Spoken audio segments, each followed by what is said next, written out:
নিষেধাজ্ঞার পরেও সরকারি হাসপাতালে দেদার ব্যবহার হচ্ছে নিষেধাজ্ঞা জারি করা স্যালাইন। নিষেধাজ্ঞা জারির পর কেটে গেছে ৪৮ ঘন্টা, তারপরেও সরকারি হাসপাতালে দেদার চলছে নিষিদ্ধ সংস্থার প্রস্তুত করা স্যালাইন। রোগী ও রোগীর পরিজনেরা জানেনই না কী ধরনের স্যালাইন যাচ্ছে তাদের শরীরে।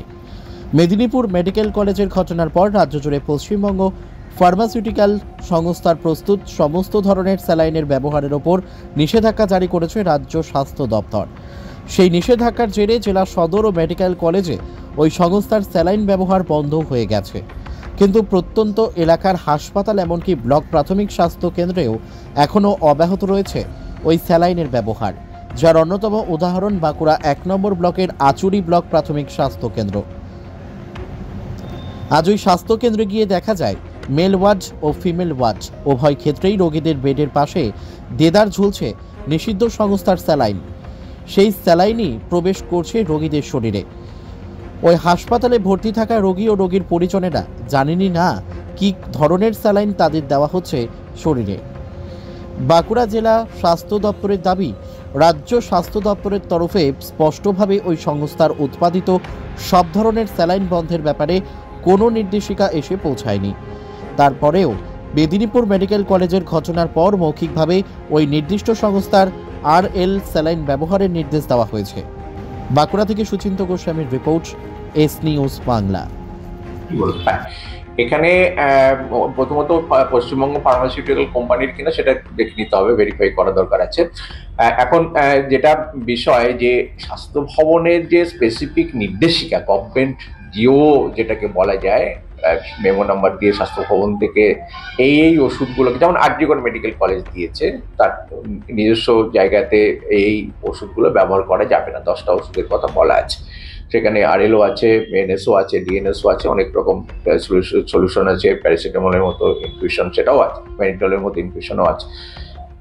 যতক্ষণ পর্যন্ত না স্বাস্থ্য ভবন থেকে এই নির্দেশিকা দিচ্ছে ততক্ষণ পর্যন্ত লোকাল অথরিটি সেই নির্দেশিকাও কিন্তু দিতে পারে না। কিন্তু ভার্বালি যেহেতু যেসব ওষুধে আজকে এই ক্রাইসিসটা তৈরি হয়েছে সেগুলোকে কিন্তু বন্ধ করার কথা বলা আছে।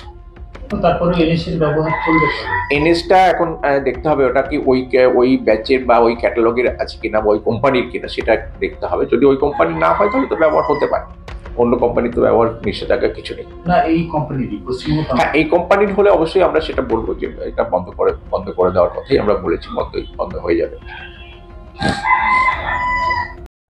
দেখো, আনএমপ্লয়মেন্ট একটা খুব বড় সমস্যা। তোমরা সবাই ভাবছো যে কি করে আমরা লাইফে দাঁড়াবো বা একটা ভালো চাকরি পাবো। তো এখন কিন্তু ডিফেন্স সেক্টরই একমাত্র সেক্টর যেখানে কিন্তু প্রচুর ভ্যাকেন্সি আছে। আজ তুমি বলো এসএসসি জিডির জন্য প্রচুর ভ্যাকেন্সি আসছে, WBP, KP, CRPF, RPF, Agniveer, এই সমস্ত সেগমেন্টে কিন্তু কিছু না কিছু অ্যাপয়েন্টমেন্ট হচ্ছেই। তাই তোমার মনের মধ্যে যদি ড্রিম আছে যে হ্যাঁ আমি ডিফেন্সে জব করব বা ডিফেন্সে আমার ক্যারিয়ার বানাবো, আর তুমি যদি কিছু মতো প্র্যাকটিস করো, তাহলে কিন্তু একমাত্র ভরসা তোমার পশ্চিমবঙ্গের সব থেকে best Bengal defence academy. Bengal defence একাডেমিতে কি হয়, তোমাদের চাকরি পাওয়ার জন্য ফার্স্ট লাগবে থিওরিটিক্যাল। আগের মতো কিন্তু লাইনে দাঁড়ালে কিন্তু চাকরি পাবে না, এখন থিওরিটিক্যাল টেস্ট দিতে হবে। আর থিওরিটিক্যাল প্র্যাকটিস আমরা করাই, ধরো জিকে, জিআই, ম্যাথ, ইংলিশ সব আলাদা আলাদা স্যার আছে, ম্যাডাম আছে, তারা কিন্তু প্রতিটা সাবজেক্টের লাস্ট 5 ইয়ার্সের কোশ্চেন ওয়াইজ তোমাদেরকে প্র্যাকটিস করাবে ছোট ছোট করে। সেকেন্ড যেটা লাগবে যে থিওরিটিক্যালের সাথে সাথে তোমাদের প্র্যাকটিক্যাল গ্রাউন্ডও কিন্তু ফার্স্ট হতে হবে। আর সেই জন্য আমাদের এক্স আর্মি দিয়ে গ্রাউন্ডে প্র্যাকটিস করানো হয়। যে জিনিসটা লাগবে, ধরো 5 কিলোমিটার, 10 কিলোমিটার যে যেমন লাগে সেইভাবে প্র্যাকটিস করানো হয়। প্র্যাকটিস করানোর পর আমরা মেডিকেল রেগুলার বেসিসে টেস্ট করাই, এবং তারপরে এখান থেকেই তোমরা যে কোনো যতগুলো জব আছে তার জন্য তোমরা ভ্যাকেন্সি ফিল আপ করতে পারবে, ফর্ম ফিল আপ করতে পারবে, এবং সেই হিসেবে তোমরা পরীক্ষায় বসো। আর তোমাদের যদি ডেডিকেশন থাকে না আমাকে জবটা পেতেই হবে, তাহলে কিন্তু আমরা তোমাদের সাথে আছি, তোমাদেরকে আমরা সবভাবে সাহায্য করব, বাকিটুকু তোমার কাছে। তো তুমি যদি নিজের ক্যারিয়ার বানাতে চাও তাহলে আজই এই নিচের নাম্বারে যোগাযোগ করো। বেঙ্গল ডিফেন্স একাডেমি, এটা কোথায়? এটা বাঁকুড়া জেলার বিষ্ণুপুর, মন্দিরনগরে বিষ্ণুপুর, এটা শুনেছ নিশ্চয়ই। সেই বিষ্ণুপুরে আমাদের বিশাল ক্যাম্প আছে। ক্যাম্পের মধ্যে আমাদের হস্টেলও আছে, যেখানে ছেলেদের যাদের বাড়ির অবস্থা একটু খারাপ তাদের জন্য থাকা খাওয়া সমস্ত ব্যবস্থা আছে। আর বাইরে তো থাকতে পারবেই, বাইরেও থাকার প্রচুর ব্যবস্থা আছে। তো আজই এখনই এই নাম্বারে ফোন করো, বেঙ্গল ডিফেন্স একাডেমি, ফোন করে বলো যে আমি অ্যাডমিশন নিতে চাই, কি করতে হবে আমাকে বলুন। ঠিক আছে, তাহলে তোমাদের ফোনের অপেক্ষায় থাকলাম।